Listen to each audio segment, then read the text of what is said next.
မင်္ဂလာပါဘောမတွေအတွက်မျက်ရည်နှစ်ဆက်တည်င်းလေးပြောချင်ပါတယ်ဒါကတော့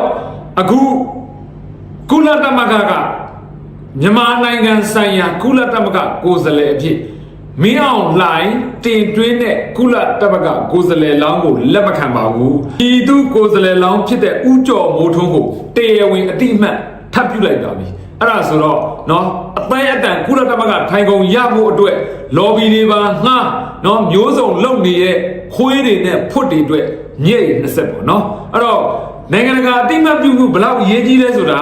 စစ်တပ်အတိုင်းဝိုင်းနဲ့ကောင်းကောင်းသိတယ်အဲ့ဒီနိုင်ငံတကာအတိအမှတ်ပြုမှုရဖို့အတွက်လက်ရှိစစ်ကောင်စီဟာနီလန်ဘောင်းစုံနဲ့ထိုးပေါက်နေတဲ့အထဲမှာတန်တမန်ရေးရကအထီးရောက်ဆုံးထိုးပေါက်နေတဲ့နီလန်ပဲအဲ့တော့ကုလသမဂ္ဂထိုင်ကုန်ရအောင်တောင်းဖို့လုပ်တယ်အာဆီယံကိုအစည်းအဝေးတက်ခွင့်ရဖို့လုပ်တယ်စသဖြင့်ဒါကိုမတိတဲ့အရာတွေအများကြီးရှိတယ်သူတို့စူးစမ်းနေတဲ့ဟာတွေလော်ဘီကုမ္ပဏီတွေငှားတယ်အမေရိကန်နဲ့ဆက်ဆံရေးခိုင်မာအောင်တည်ဆောက်တယ်ရှင်းရှင်းပြောရင်အမေရိကန်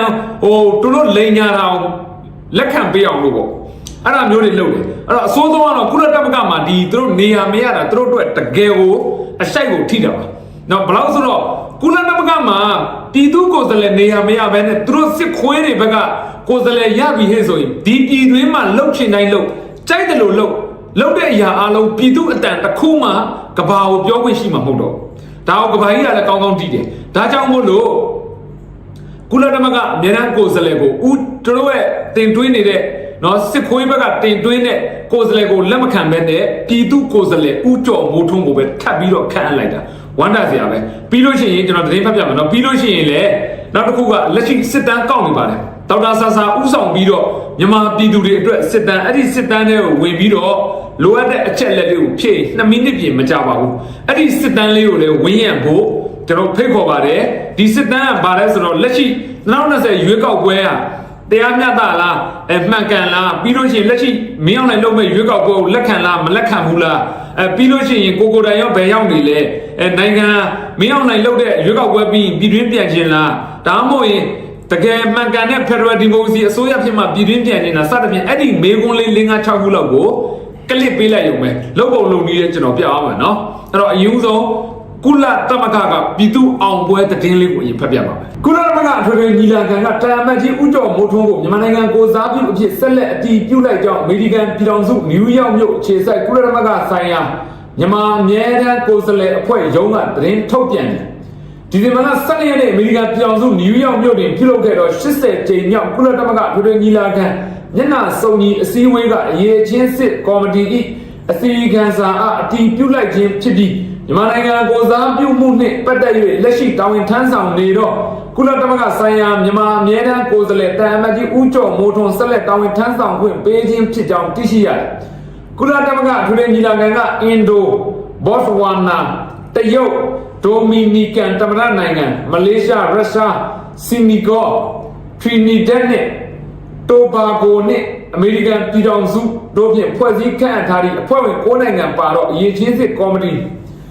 Credential Committee အစီရင်ခံစာကိုမဲမခွဲပဲတူညီဆန္ဒဖြင့်အတည်ပြုချမှတ်ခဲ့ကြောင်းသိရတယ်။ကုလသမဂ္ဂအရေးချင်းစစ်ကော်မတီအစီရင်ခံစာတွင်ကော်မတီဥက္ကဋ္ဌကမြန်မာနိုင်ငံ၏ကိုစားပြုမှုနှင့်ဆက်လျင်း၍မြန်မာနိုင်ငံမှကိုယ်စားလှယ်တင်သွင်းမှု2မျိုးလက်ခံရရှိထားသဖြင့်ရွေးချယ်ခန့်အပ်မှုအတွက်စဉ်းစားဆုံးဖြတ်ရန်ရွှေ့ဆိုင်းထားမည်ဟုအဆိုပြုခဲ့ပြီးရင်းဆိုပြုချက်ကိုကော်မတီကမဲမခွဲပဲအတည်ပြုခဲ့ကြောင်းသိရတယ်။ကုလသမဂ္ဂဆိုင်ရာမြန်မာအမြဲတမ်းကိုယ်စားလှယ်တာမတ်ကြီးဦးကျော်မိုးထွန်းနှင့်၎င်းဦးဆောင်သည့်မြန်မာကိုယ်စားလှယ်အဖွဲ့အနေဖြင့်ရခိုင်နှစ်များနီးတူပင်80ကြိမ်မြောက်ကုလသမဂ္ဂထွေထွေညီလာခံအတွင်းပုံမှန်ကျင်းပလျက်ရှိသောကုလသမဂ္ဂထွေထွေညီလာခံ၏မျက်နှာစုံညီနှင့်ပင်မကော်မတီအစည်းအဝေးများကုလသမဂ္ဂပင်မအဖွဲ့အစည်းများ၏အစည်းအဝေးများနှင့်အခြားဆက်ဆက်အစည်းအဝေးများကိုဆက်လက်ပါဝင်တက်ရောက်ဆွေးနွေးလျက်ရှိကြောင်းသိရတယ်။ကဲဒါကတော့မင်းအောင်လှိုင်အပါအဝင်ဟိုဘက်ရက်ကွက်ကမရမ်းမသားတွေအတွက်မျက်ရည်20ပေါ့နော်အဲ့တော့ကုလသမဂ္ဂမှာပြည်သူကိုယ်စားလှယ်အခုထိရှိသလိုကုလသမဂ္ဂရဲ့မြန်မာနိုင်ငံခေါင်းဆောင်အစိုးရစည်ရင်းမှာလဲ NLD အစိုးရပဲထည့်ထားပါတယ်တမန်တော်ဦးဝင်းမြင့်ပါနိုင်ငံတော်အတိုင်ပင်ခံပုဂ္ဂိုလ်ဒေါ်ဆန်းစုကြည်ပါမင်းအောင်လှိုင်နာမည်ထည့်ထားတာမဟုတ်ပါဘူးခွေသားမင်းအောင်လှိုင်နေရဘယ်ထောက်မှမပါဘူးเนาะအဲ့တော့တရားဝင်အစိုးရပါတရားဝင်အစိုးရပါစောင့်ရှင်းမရှိဩနေတဲ့လူတွေကုလသမဂ္ဂနှုတ်ထွက်ချင်ကြဘူးလားဟမ်ငါဆိုနှုတ်ထွက်ခိုင်းတယ်ဟုတ်တယ်မလား ကိုတရားဝင်အစိုးရတို့អော်ပြီးတော့ကိုတိုင်းတဘောတူညီပါတယ်လက်ခံပါတယ်ကျွန်တော်တို့ပါဝင်ခွင့်ပေးထားပါဆိုလဲကုလသမဂ္ဂအဖွဲ့ထုတ်ပြန်ချက်မှာဆိုကိုအစိုးရလို့မတတ်မှတ်ပေးတာဘလောက်နာစရာစဉ်းစားကြည့်စမ်းမှုတ်တင်းစားတွေးကြည့်ဘာလို့ကုလသမဂ္ဂထွက်လာပြီထွက်ရဲအဲ့ဒါအဖြေပဲအဲ့ဒါအဆင့်အတန်းအဖြေနော်ဘောမတွေကြိုက်တဲ့လောက်ဗျမ်းမတာတွေပြောအဲ့ဒီတစ်ချက်တည်းနဲ့ပွဲတိုင်းနေဟုတ်တယ်မလားလက်ရှိကုလသမဂ္ဂမှာနော်မင်းအောင်နိုင်ခေါင်းဆောင်တဲ့အာဏာသိမ်းရာဇဝတ်ကောင်တွေကိုအစိုးရတတ်မှတ်ထားတာလား NLD အစိုးရပဲလားအဲ့ဒါအဖြေရှင်းနေတယ်နော်အဲ့တော့ကိုယ့်ဘက်ကဝိုင်းစူးစမ်းဖို့ပဲလိုအပ်တယ်အဲ့တော့အခုလက်ရှိမင်းအောင်နိုင်ပြုလုပ်မဲ့အတူအယောင်ရွေးကောက်ပွဲနဲ့ပတ်သက်ပြီးတော့တာမတ်ကြီးဒီ sorry ဦးကျော်မိုးထွန်းကsorry ဒေါက်တာဆာဆာကဥဆောင်ပြီးတော့စစ်တမ်းကောက်နေပါတယ်ဒီစစ်တမ်းလေးကိုဘယ်လိုလုပ်ရမလဲဆိုတာကျွန်တော်ဒီမှာရုပ်တံနဲ့ပြသွားမယ်နော်ပြီးလို့ရှိရင်ဝင်လုပ်လို့ရအောင်လို့နော်အရင်ဦးဆုံးကျွန်တော်အဲ့ဒီစစ်တမ်းကောက်တဲ့ပေလေးကိုပြပါမယ်ဟုတ်ကဲ့အခုကျွန်တော်ဘေးမှာပြထားတဲ့ True Tribe မြန်မာဆိုတဲ့ပေလေးပဲဖြစ်ပါတယ်အဲ့ဒီပေလေးကနေ Facebook တုံးတဲ့လူတွေအနေနဲ့စစ်တမ်းတွားရောက်ကောက်ယူနိုင်တယ်ဒီကကောက်ယူတဲ့စစ်တမ်းကိုလည်းလုံးဝလုံခြုံရေးအရသူတို့လုံခြုံပြီးသားပါလို့အမှတ်ခံထားတယ်စာပေဖြစ်ချင်းချင်းဟာပြည်သူရဲ့အင်အားဖြစ်တယ်လို့မေကွန်းတစ်ခုချင်းစီဟာလည်းအပြောင်းလဲအတွက်အခြေခံအင်အားဖြစ်ပါလားချစ်ခင်လေးစားရပါတော့မိဘပြည်သူညီကိုမောင်နှမများခင်ဗျာဒီကနေ့ True Tribe မြန်မာကမ်ပိန်းစတင်တဲ့ဒုတိယမြောက်ရက်ဖြစ်ပါတယ်ခင်ဗျာFederal Democracy ကိုလိုလားတဲ့ပြည်သူတူဦးချင်းစီရဲ့ဆန္ဒဟာအင်မတန်ရေးကြီးပါတယ်မိတ်ဆွေတို့ဖြေဆိုလိုက်တဲ့မေကွန်း9ခုဟာတရားမျှတမှုနဲ့လူတိုင်းပါဝင်နိုင်တဲ့စနစ်တစ်ခုကိုတည်ဆောက်ဖို့အတွက်အုံမြင့်တစ်ချက်စီဖြစ်ပါတယ်အပြောင်းလဲဟာကြီးမားတဲ့လှုပ်ရှားမှုကနေစတင်တာမဟုတ်ပဲမိတ်ဆွေတို့ရဲ့ရိုးသားတဲ့ထင်မြင်ချက်တွေဖြေဆိုမှုတွေကနေစတင်ပါတယ် Federal Democracy ပြည်တော်စုတည်ဆောက်ရန်အတွက် True Tribe မြန်မာပြည်သူဆန္ဒသဘောထားကောက်ယူမှုမှာပါဝင်ဖြေဆိုခြင်းအဖြစ်လိုက်ပါဆိုပြီးတော့အောက်မှာဒီမှာစစ်တမ်းဖြေဆိုရန်ဆိုတဲ့ www.truetribemyanmar.org ဆိုတဲ့ website လေးကို link လေးကိုရှိပါတယ်အဲ့ဒီ link ကိုကျွန်တော် Facebook ထဲမှာကျွန်တော်တင်ပေးထားပါမယ်ဝင်ပြီးတော့အဲ့ဒီ link လေးကနှိပ်လိုက်တယ် Facebook ထဲဝင်အဲ့ဒီ link လေးကိုနှိပ်လိုက်တယ်အခုကျွန်တော်ဘေးမှာပြထားတဲ့အတိုင်းပဲအဆင့်ပေါ့နော်အရင်ဆုံးအဲ့ဒီ link လေးကိုနှိပ်လိုက်မယ်ကျွန်တော် Facebook ထဲမှာကျွန်တော်ကိုယ်တိုင်ပို့တင်ပေးထားမယ်နော်အယူဆုံးအဲ့ဒီ link လေးကိုနှိပ်လိုက်မယ်လှည့်နေတာဒီစစ်တမ်းကောက်မဲ့နေရာကိုရောက်ပါလိမ့်မယ်စစ်တမ်းကောက်မဲ့နေရာရောက်ပြီဆိုရင်အမှတစ်ချက်စီသူတို့မေးထားတာတွေရှိပါတယ်အဲ့ဒီမေးထားတာအားလုံးကိုဖတ်လိုက်နော်ကိုကြိုက်တဲ့ဟာကိုမဲပေးလိုက်အဓိကကတော့2020ရွေးကောက်ပွဲဟာလွတ်လပ်ပြီးတရားမျှတတယ်ဆိုတော့လက်ခံပါသလားလက်ခံရင်လက်ခံတယ်လက်မခံရင်လက်မခံဘူးဟုတ်တယ်နော်လက်ရှိမင်းအောင်နိုင်လုံးမဲ့ရွေးကောက်ပွဲကိုလက်ခံလားလက်မခံဘူးလက်မခံရင်လက်မခံဘူးပဲမင်းအောင်နိုင်လုံးမဲ့ရွေးကောက်ပွဲကနိုင်ငံရဲ့ဒီပြဿနာကိုဖြေရှင်းနိုင်မလားဆိုမဖြေရှင်းနိုင်ဘူးဆိုရင်မဖြေရှင်းနိုင်ဘူးပဲเนาะအဲ့ဒါတွေအားလုံးကိုတစ်ချက်ချင်းစီကော့သွားရုံပဲအနေနှိပ်သွားရုံပေါ့เนาะအမှကိုလိုချင်တယ်အခုကျွန်တော်နှိပ်ပြနေမှာကျွန်တော်ရွေးထားတာဒါကတော့ကျွန်တော်ကိုယ်တိုင်လှုပ်ထားတာပေါ့เนาะဘယ်တော့မှမကြောက်2မိနစ်တောင်မကြောက်ဘူး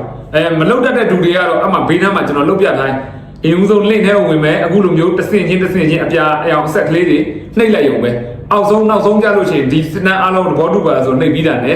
ကျွန်တော်ဒါစစ်တမ်းပေးတာအောင်မြင်တော့ပါပြီ။ဘာဖြစ်လို့ဒါဟာပြည်သူတွေအားလုံးအတွက်လိုအပ်ပါတယ်။လိုအပ်တယ်ဆိုတာအခုတာမန်ကြီးဦးကျော်မိုးထွန်းကုလသမဂ္ဂဆက်လက်ရပ်တည်နေတယ်ဆိုတာပြည်သူအင်အားတွေကြောင့်လည်းအများကြီးပါပါတယ်။အဲ့ဒါလိုပဲကျွန်တော်တော်လှန်ရေးအရှိန်အဟုန်တွေမှာတွားနေတဲ့အရာအားလုံးကိုညီညွတ်တွားဖို့ကျွန်တော်စစ်တိုက်နေတာတခုတည်းနဲ့မရပါဘူး။အခြားကဏ္ဍအကြီးကြီးကလည်းတူညီစွာတက်ကြွစွာနဲ့ပါဝင်ကြဖို့အရေးကြီးတယ်။ဒါကြောင့်မလို့ဒီလိုစစ်တမ်းတွေမှာလည်းနိုင်တဲ့နေရာကပါဝင်ပေးပါဒီစစ်တမ်းလေးကိုလည်းထည့်ပေးရစေချင်တယ်အားလုံးကိုယ့်ဆန္ဒအတိုင်းပဲနော်ရှင်းရှင်းလေးပဲကိုယ့်ဆန္ဒအတိုင်းထည့်အောင်ပဲ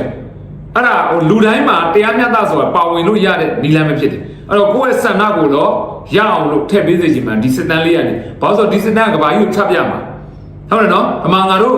online တုံးဆွဲနေတဲ့ပြည်သူအများစုကဘယ်လိုမျိုးလဲဘယ်လိုဆန္ဒတွေရှိတယ်ဘယ်လိုသဘောထားလဲဆိုတာဒါပါပဲအဲ့တော့မင်းအောင်နိုင်အနေနဲ့အခုတူကရာဇဝတ်ကောင်ဖြစ်နေတယ်ရာဇဝတ်ကောင်ဘဝကနေတရားဝင်နိုင်ငံကောင်းဆောင်ဖြစ်ဖို့အတွက်စူးစမ်းနေတယ်တူကအဲ့တော့အဲ့ဒီစူးစမ်းတာဗါတဲ့စူးစမ်းတယ်